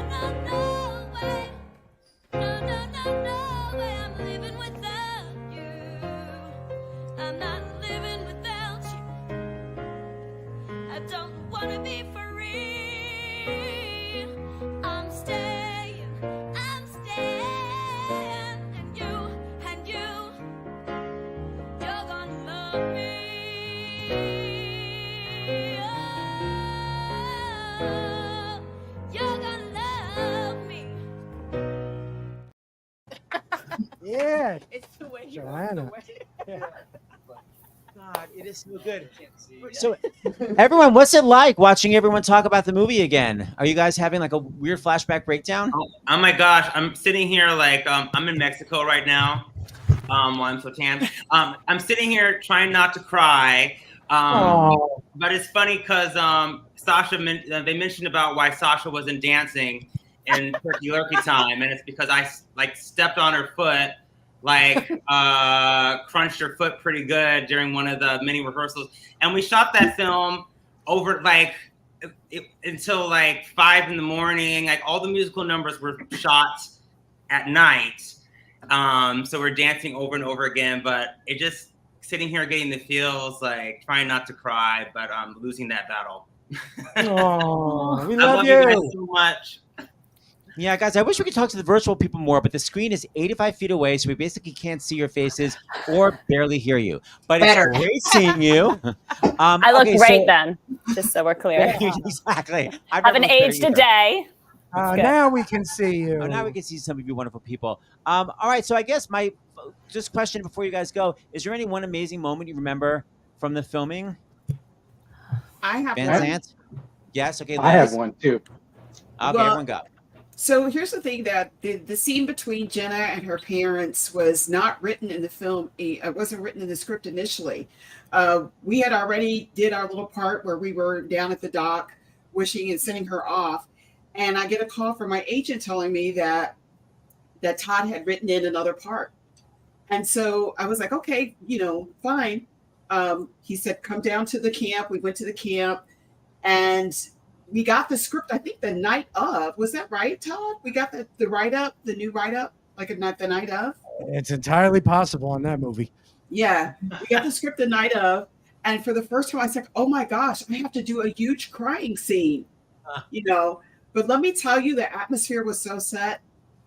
Tiffany, the energy that was there, it was so very easy for me to have that moment there. And the thing is that Todd was such a wonderful director. He let us just be us. He let us just, do you. He knew how he had cast. He knew who was there for those roles. And he let us just fly with it. The other thing, too, is I went walking around the camp one day, and that was the day the Sondheim arrived. And I almost lost my step, right? Like he just was standing there. Just imagine just walking and there's Sondheim. So it was just amazing moments, just a lot of amazing moments throughout this film. We love you, Leslie, and thank you for putting the whole thing together with Eddie. Thank you for the reunion. All right, memories. And Mario, your favorite face from Promises, he's here now. You mean on screen? Sorry, East Coast Standard Time. I'm on the West Coast. It's you literally thought it was 3 hours from now. Excellent. All right, anyone else favorite memory that I got a memory. Todd, so good to see you. Can everyone hear me okay? Yes. Perfect. Okay, really quick. So I had never auditioned for a movie. I'd done theater since I was 16 years old, so it was all stage stuff. I auditioned for the Broadway revival of Man of La Mancha, and it was for Bernie Telsey. And Victoria called me and said, "Hey, this is Victoria from Bernie Telsey. I want to let you know you didn't get Man of La Mancha, but would you be interested in coming in for this film? It's called Camp." And I said, "I've actually never done a movie, so sure, I'll go in." I went into the audition. I had one audition, and it was Todd and Victoria, and I had nothing to base it on. I literally had just finished my first on-camera class, and I did it once. And Todd said, "Okay, good. Can you do that again?" And did it again the second time. And he goes, "Okay, thank you. That's great, thank you." And I'm like, "Well, there goes that. I'm not gonna get this." And then I got the call, so I had no reference whatsoever except for Todd saying, "You're perfect for this role." And then it was based on a real character that this is how brilliant Todd is. He based it on someone that he knew. No, you totally are, Todd.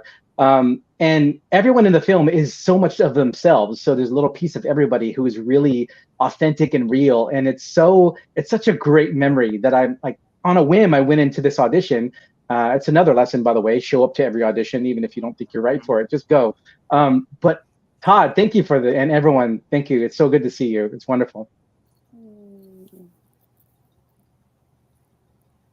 We can't hear you, my friend. Oh, I was muted. I said you had one audition and Robin had 10. Okay. Exactly. Okay, more. Let me hear it. I have one. Can I go? Okay. So I was at Stage Door, it was my final summer when the Corps was doing their rehearsals. I got to take a Greyhound down from camp to audition, and then got called to the office to find out that it was Todd on the phone telling me, "You didn't get the role of Ellen like you auditioned for, but you did. I have a few things for you if you want them." And I was like, "Of course." And then I felt like the coolest person in the world. But okay, so I watched the movie 2 nights ago, and Julie Kleiner is literally an angel, the nicest person in the world. And I couldn't stand her because she was skinny and talented and everyone liked her. And so I didn't know that she was one of the other people in this, I'm Still Here audition sequence. Going. Literally love. And Julie and I played sisters. Can you not tell? I guess it's our bangs years. We're at that age where let's cover half of it. But so anyway, there were 4 of us initially, Brittany also, and there was someone else who was auditioning for like I'm Still Here, and like right before we start, this other girl is like, this key's too high, I need it in a lower key. And so Julie Kleiner, the voice of Stage Door Manor, like literally the most amazing voice, and I'm just here for like some panache, not my voice. Todd's like, well, then you go up. You like, let's take you a half step up or whatever. Yes. And I was like, I'm sitting next to Julie Kleiner, and you're asking me to go higher. Okay, awesome. So anyway, that's why there's one of us is singing in a higher key. Yes, I love that. And because there was someone singing in a lower key. And like But Brad also said, because unlike the other songs in the movie, this one was recorded live when we were shooting. Everything else, they were lip syncing. Yeah. God, everyone is so effing talented. Wait, by the way, before I forget, we're almost out of our 8x10s. We have so few left. So, Vince, what are you offering here? This is Vince, Cinderella's sister. Here, take a microphone. You don't have a body mic here. This okay. Today we've got a signed, autographed copy of our what is this? The premiere. It's a ticket to the premiere. Yeah, signed by the cast. That is the only ticket we have to the premiere, signed by the cast. Oh my gosh. Yeah, so hence $100. And So that is for the New York premiere. That is the New York premiere. Yeah, and the ticket's actually still in. So $100 for that. Okay, we have to go to our next video. So everyone in the virtual watch this video, and then we have to say goodbye to you. So this is a shout out from someone that you know from the cast. So David, show the video of our friend from the cast that says hello. Oh, well, we gotta give it. I love you.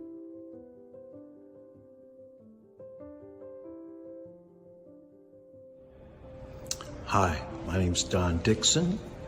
I played the role of Bert Hanley in camp, and I sure wish I could be there tonight with everybody. I'd love to see everybody, but I'm out on tour, playing these old theaters. It's kind of fun, but it sure would be fun to be there with everybody. 20 years. 20 years. Todd, how was that 20 years ago? Anyway, I wish I could be there.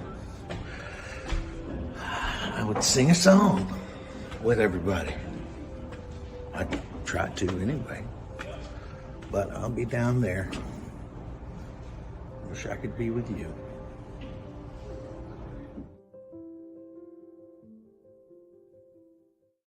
Show the. Okay. Hi, everybody. Hey, everybody. Ignore my tank top. It's so hot down here. So I have, just for the stars in the house, people that are obsessed, look what I have on my phone. I don't know if you can see him. There. James Wesley's here. Hi, James. James! The show's been amazing. I'm actually not that far from Stage Door upstate right now. Yes, you but probably can't tell. I just saw $2 run by. But by the way, you're also in a witness protection program. I've never seen a scarier. Literally terrifying. So, look how cute he is. Trust me, I'm upstate, not that far from Stage Door Manor. But listen, I wanted to say this. This is really important before the show ends. I think, Robin DeJesus was so great. Robin, hey. What up, bro? And Robin literally got an Uber driver to deliver his 5x7 color photos from camp. I went to Kinko's to get them copied into the 8x10, but I think we're out. I think we've done so many $50 donations, which by the way, Seth Rudetsky, I'd said 100. Look at those fans, but you did 50 and now we're sold out. So this is what I'm going to propose. I'm going to propose that we do that. Maybe Robin, we can do more, and then you'll sign them because I'll see you soon, and we can get whoever can, because I think there's going to be more than 25 donations of over $50. Okay. I got you. All right, James. Thanks for outing me. I've never seen a more close up of my chest hair. Thanks. I literally should have waxed. All right, bye, honey. I'm going to do that. Thanks. Talk to you later. So everybody, we haven't officially run out of photos because Robin's going to make more copies. What are you pointing to? Look in the lens. What am I looking at? Oh, sorry. I'm looking at myself, though, because I'm obsessed with my helicopter, not since Miss Saigon. Liz Calloway. All right, so hold on. Take this back. Okay, so before we do our last big song, Todd, tell everybody how you got Sondheim and what the hell he did and how I mean, I really can't believe Sondheim. He didn't surely he didn't go on location. Not only did he go on location, That was really him there. I thought it was a green screen. no, that was really in there at the real camp, and not only that, but we had gotten him a hotel suite nearby, and he said, but we were shooting at night, and he said, well, where's everybody else sleeping? And I said, well, in the bunk rooms of the camp. That's where we did. He said, I'll sleep in a bunk room, and he did. He worked all night. He slept in a bunk room. They put a plaque up. Sondheim slept here after he left. Yeah, I've seen the bunks at Stage Door Manor. It's basically like balsa wood. Yeah. I mean, it's completely up to code for those Yes, whose it is. parents are Yes, concerned but about still. sending their But wait, children. when he woke up, was it? Where are you going? Barcelona? Anybody reference? Oh my God! He allowed us to use any song that I wanted to use that he had written gratis, which meant that we could go to everybody else and say, well, Steve Sondheim said we could use his stuff for free, and nobody was going to charge more than he did. Oh my and God. he really was an unbelievable, and he said no to being in the movie up until 5 days before we started rehearsal. He said, no, I can't. He would write me these letters saying, I can't, and I would say to him, it's too late. Who is it going to be? You know, Martin Charnin? Like, not that I don't love Martin Marty Charnin, Charnin. but I love him too. But I don't. The kids you would know, all it's worship not- the Sondheim photos exactly, there. Exactly. And then my angel Arthur Lawrence said, let me talk to him. And Arthur talked Steve into it, and Steve said, okay, I'll do it. And he, like I said, he not only showed up, he stayed all night.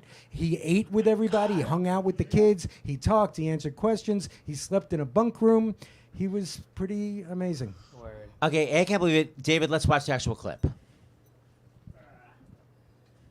Okay.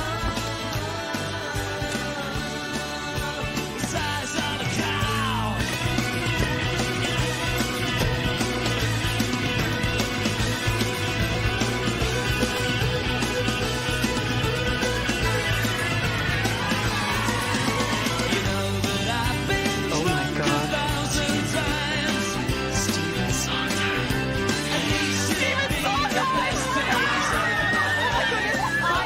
Window. I love that they're literally banging on the window. It's so crazy. Do you guys remember filming that? Wait, Vince, were you actually? Hold on. Were you actually freaking out? Yes, I think we all were freaking out. Hold on, wait. Bagel's eating my cat food. Bagel, nice Bagel. try. No. Hold on. No. Here. No, don't worry. I'll just move it. Okay. Well, look at this wonderful view. Can you just immediately? Oh no, he's gone. Okay, good.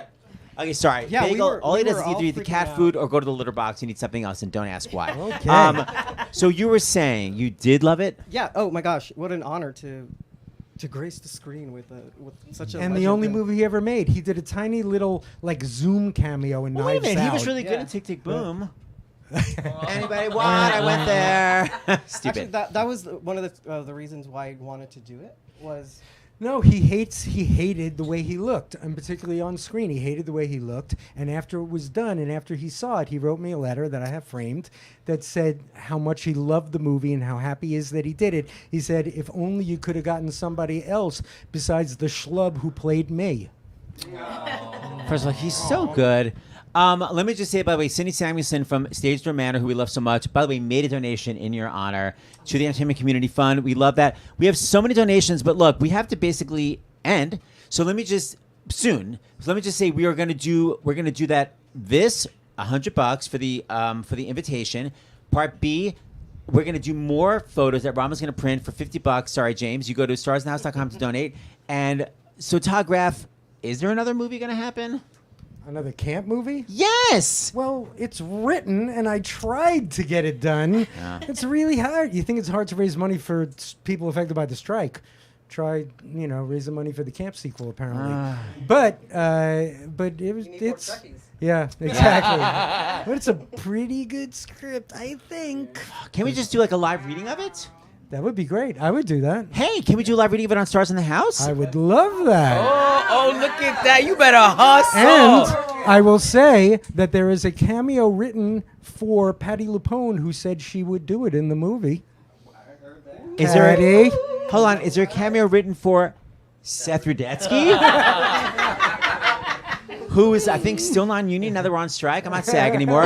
Okay, so did you hear that? We're going to do a reading of Camp 2. It's called Camped Out. Wait, what is it called? It's called Freaks in Nature. OMG. I'm so excited. It'll be a great way to get some donations. Sure. Is there music written for it yet? Cindy said stage doors in. Stage doors in already. There you go. Great. Are we in the movie? You are. There's parts for everybody. Everybody that was in the first one. But this time everyone has their mouths wired shut. Okay. Okay, we're gonna close with this. This is our big song, right? Yeah, sure is. This is called "Here's Where I Stand," right? Number 17. Here's Where I Stand. Okay, we're singing live, so all my live singers come forward. Oh wait, before we go, hold on. Robin DeHaze, just get a microphone. Okay.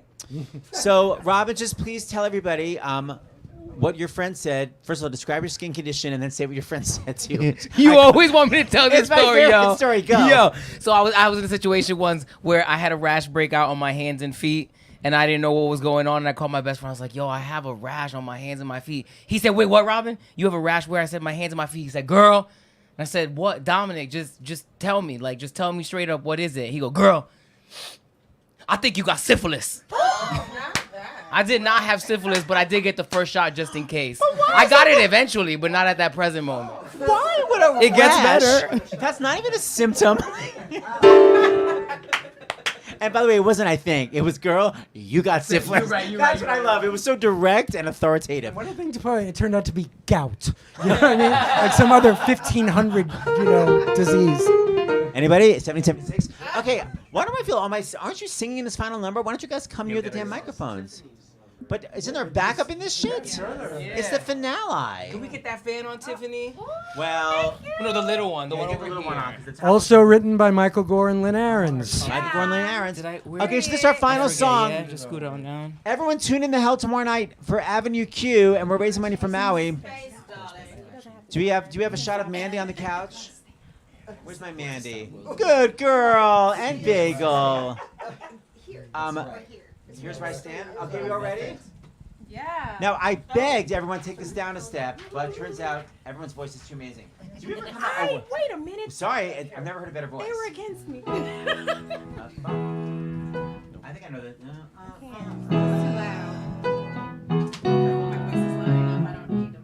Do we need to stand? In my day, we stood.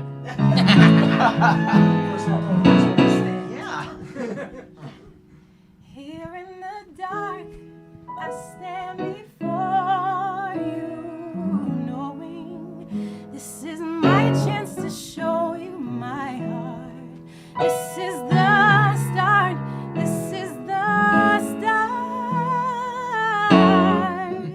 I have so much to say, and I'm hoping that your arms are open. Don't turn away, I want you near me, but you have to hear me. Here's where I stand, here's who I am. Love me, but don't tell me who I have to be. Here's who I am, I'm what you see.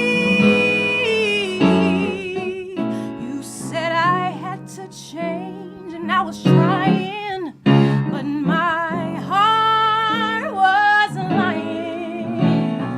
I'm not a child any longer. I am stronger.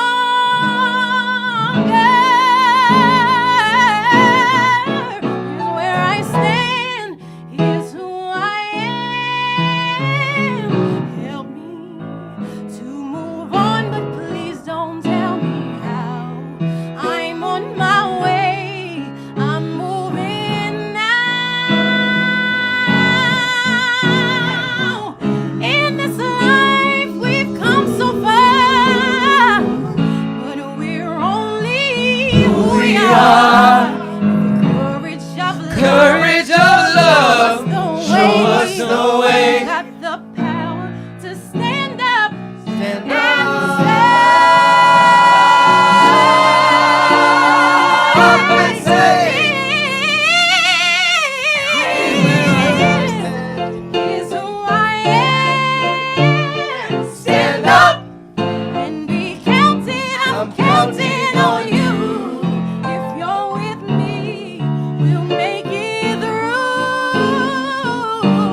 Come on. Wait, you have an album out this week? Yes, my Wait. album drops Friday. Details, where do we get it? Please pre-save. You can go to social media, Tiffany Taylor Music. Tiffany? The link is in my bio. Tiffany Taylor Music. Tiffany Taylor Music on all platforms. Okay, so unlike a lot of other recording artists, she can sing live. That was literally an F on an oo vowel, not an O vowel. Yo, it was an oo, pure on an F, original key. Tiffany Taylor Music, you better buy that shit. It's hot in here. Come on, man. Please pre-save. It comes out Friday. Link in bio, Tiffany Taylor Music. And we So have pre-save right now. Absolutely, and we have to say thanks to Seth and to James. Aw. David, David Katz. Thank you, everyone. Thanks for making it happen, for all that you do. This is just one show of a million that they do, raising a ton of money, and it's a tough time now. There's 2 Yeah. strikes. It's historic. It's almost unprecedented. It's been like 50 or 60 years since SAG and the Writers Guild went out at the same time. And it's what People- Fran said. It really is emblematic of the entire world. Yeah. Because everything's being... And sadly, we lost. Local 802 lost. Musicians lost. We gave in, and now it's these pathetic 9-person bands on Broadway because we made these exceptions. And Broadway is not the same as it used to be, and it's devastating. Brady was that full orchestra with the string section. Writers Guild, SAG-AFTRA, we cannot give in, or it's going to be a whole Union movie. strong! Yeah, union Yes. strong. We don't want AI damn movies or writer-generated bullshit. The That's camp right. sequel is going to be written by Todd Graff. Bye, everybody. Thanks for watching. Keep donating. Donations. Yes. You. Tiffany Taylor Music. Tiffany Taylor Music. That was great. Thank you so much.